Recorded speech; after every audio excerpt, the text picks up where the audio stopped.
문재인 대통령은 청문 보고서를 6일까지 보내달라고 국회에 다시 요청했습니다. 이르면 7일에 임명을 강행할 것으로 보입니다. 이럴 경우 조 후보자는 현 정부 들어 청문회 없이 임명되는 첫 장관이 됩니다. 김지선 기자의 보도입니다. 문 대통령이 국회에 추가로 부여한 시간은 나흘입니다.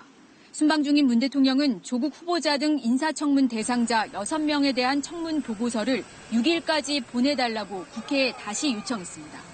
국회가 제출 시한인 2일까지 보고서를 보내지 않자 사실상 조 후보자 임명 수순을 밟는 겁니다.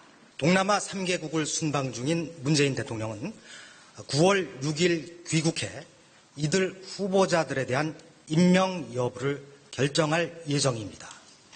청문 보고서 제출 시한을 나흘로 잡은 건 순방 일정 때문이라고 설명했습니다.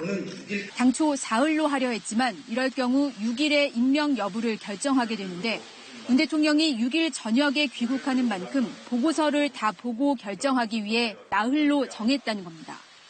야당의 반발을 고려해 순방 중 임명하는 건 피하면서 여야가 극적으로 합의해 청문회를 열 가능성도 대비한 결정으로 보입니다.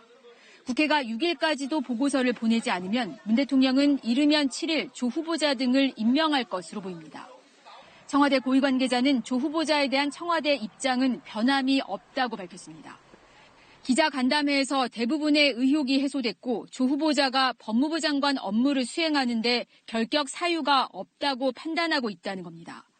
현 정부 들어 청문 보고서 채택 없이 임명된 장관급 인사는 현재까지 16명입니다. 문 대통령이 조 후보자를 임명하면 현 정부 들어 청문회 없이 임명되는 첫 번째 장관이 됩니다. KBS 뉴스 김지선입니다.